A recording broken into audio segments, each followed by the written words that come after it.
అందరికీ నమస్కారం. Welcome to Varahi news. నేను మీ వరప్రసాద్. మన రాష్ట్ర ముఖ్యమంత్రి వైఎస్ జగన్మోహన్ రెడ్డి ఉరవకొండలో ఏదైతే ఆసరా డబ్బుల బటన్ నొక్కడానికి వెళ్ళారు. ఈయనకి బటన్ నొక్కడం అంటే చిన్న పిల్లల చేతికి గనక వీడియో గేమ్ దొరికితే ఏ విధంగా నొక్కి నొక్కి నొక్కి పడేస్తారో అంత సరదా జగన్మోహన్ రెడ్డికి బటన్ నొక్కడం అంటే.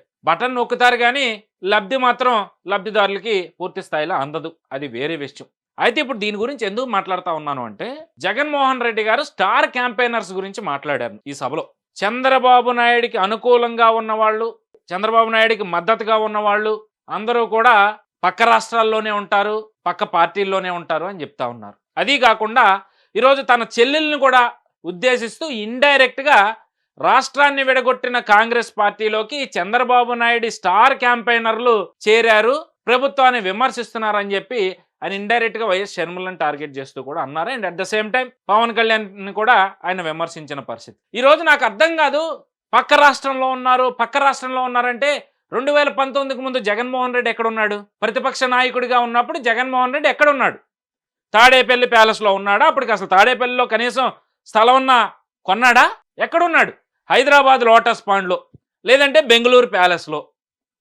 జగన్మోహన్ రెడ్డిని ఎవరన్నా కలవాలంటే అక్కడికి వెళ్ళాలి, లేదా అక్కడికి వెళ్ళాలి.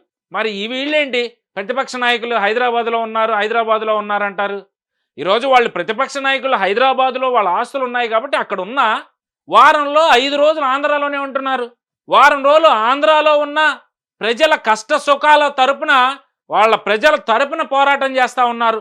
నీ అనాలోచిత నిర్ణయాల మీద, నీ దుర్మార్గపు పరిపాలన మీద నిత్యం పోరాటం చేస్తూనే ఉన్నారు.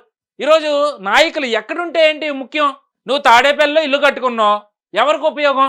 నేను ఇక్కడే ఇల్లు కట్టుకున్నా, ఇక్కడే రాజధాని ఉంటుందన్నో. ఎక్కడుంది రాజధాని? నువ్వు ఇల్లు కట్టుకున్నావు, రాజధాని నాశనం చేసావు. ఇప్పుడు వైజాగ్లో రుషికొండ మీద 400 కోట్ల పైగా ఖర్చు పెట్టి అక్కడ ప్యాలెస్ కట్టుకుని నేను ఇల్లు కట్టుకుంటే ఏడుస్తున్నారని చెప్తా ఉన్నావు. నువ్వు ఎక్కడుంటే ఎవరికి ఉపయోగం జగన్మోహన్ రెడ్డి? నువ్వు ఎక్కడున్నా ప్రజల కోసం మంచి చేస్తే ప్రజలు నీ గురించి ఆలోచిస్తారు. నువ్వు అంటా ఉన్నావు కదా ప్రజలు నీ స్టార్ క్యాంపెయినర్లని. నిజంగా నువ్వు ప్రజలకి మంచి చేసుంటే, ప్రజలు నీ వల్ల లబ్ధి పొందుంటే, నిజంగా నువ్వు వాళ్ళని రెచ్చగొట్ట అవసరంలా, లేదా వాళ్ళని అడుక్కోని అవసరంలా. మీరే నా స్టార్ క్యాంపెయినర్లని. నువ్వు అడగకపోయినా వాళ్లే రోడ్డెక్కి మా జగన్మోహన్ రెడ్డి దేవుడని, ఆయనే మాకు మార్గ నిర్దేశకుడని చెప్పుకుని తిరుగుతారు. కానీ ఈరోజు ఆ పరిస్థితి లేదు కదా. నువ్వు పవన్ కళ్యాణ్, షర్మిల, లేదంటే వేరే పార్టీ, ఇంకో పార్టీ నాయకులు వీళ్ళందరూ చంద్రబాబు నాయుడికి స్టార్ క్యాంపెయినర్లుగా పనిచేస్తా ఉన్నారు పక్క రాష్ట్రంలో ఉండి అని చెప్పి నువ్వు చేసిన విమర్శ ఏదైతే ఉందో, ఎవరు ఎక్కడుండి పోరాటం చేస్తే ఎవరికి నష్టం, లేదా ఎవరికి లాభం? ఈరోజు వాళ్ళు ఎక్కడున్నా ప్రజల పక్షాన్ని నిలబడ్డారు, ప్రజల తరపున పోరాటం చేస్తూ ఉన్నారు. నువ్వు రాజధాని నాశనం చేస్తే రాజధాని కోసం మొదటి నుంచి కొట్లాడుతూ ఉన్నారు. రైతులను నాశనం చేస్తే రైతుల తరపున వాళ్ళు మొదటి నుంచి పోరాటం చేస్తూ ఉన్నారు. మహిళల మీద దాడులు జరిగి నీ ప్రభుత్వం నువ్వు స్పందించకపోతే మహిళల తరపున పోరాటం చేస్తూ ఉన్నారు. విద్యార్థులకి నువ్వు సరైన సమయంలో వాళ్ళకి స్కాలర్షిప్లు కానీ, లేదంటే నువ్వు ఇస్తానన్న అమ్మఒడి ఇవి రాకపోతే విద్యార్థుల తరపున పోరాటం చేస్తూ ఉన్నారు. ఉద్యోగాలు ఇవ్వకపోతే యువత తరపున పోరాటం చేస్తూ ఉన్నారు. ఎక్కడున్నా వాళ్ళు ప్రజల పక్షానే కదా నిలిచింది. నువ్వు ఇక్కడే ఉన్నావు 4.5 ఏళ్ల కాలం నుంచి. ప్రజలకు ఏం చేసావు చెప్పు? బటన్ నొక్కడానికి మాత్రం స్పెషల్ హెలికాప్టర్లను పెట్టుకుని ప్రజాధనాన్ని దుర్వినియోగం చేస్తూ నీ ఇష్టానుసారం విలాసవంతంగా గాల్లో తిరుగుతావు. మళ్ళీ స్టార్ క్యాంపెయినర్లు నాకు ప్రజలే అని చెప్తావు. కనీసం సిగ్గుండాలి జగన్మోహన్ రెడ్డి ఆ మాట అంటాకి. నిజంగా ప్రజలు నీకు స్టార్ క్యాంపెయినర్లు కాదు, ఈరోజు ప్రతిపక్ష పార్టీలకి వాళ్ళు స్టార్ క్యాంపెయినర్లుగా పనిచేస్తూ ఉన్నారు. ఈ రోజుల్లో పల్లె లేదు, పట్టణం లేదు, ఎక్కడ విన్నా ప్రతిపక్ష పార్టీ నాయకుల పేర్లే వినిపిస్తూ ఉన్నాయి. తెలుగుదేశం, జనసేన అయితేనే ఈరోజు రాష్ట్రంలో అభివృద్ధి జరుగుతుంది. ఈ జగన్మోహన్ రెడ్డి వచ్చాక సర్వనాశనం చేశాడు. ఈ ఉచిత పథకాల పేరు చెప్పి ప్రజల్ని సోమరిపోతుల్ని చేస్తా ఉన్నాడు. ప్రజలకి సంక్షేమంతో పాటు అభివృద్ధి ఉంటేనే అందరూ సుఖంగా ఉంటారు, అభివృద్ధితో పాటు పనులుంటేనే అందరూ సంతోషంగా జీవించగలుగుతారు. కానీ ఇవేమీ జగన్మోహన్ రెడ్డి అధికారంలోకి వచ్చాక జరగలేదు అని ప్రతి ఒక్కరు నోటా వినిపిస్తా ఉంది. మరి నువ్వు ఏ విధంగా అనుకుంటా ఉన్నావు ప్రజలే నీకు స్టార్ క్యాంపెయినర్లని?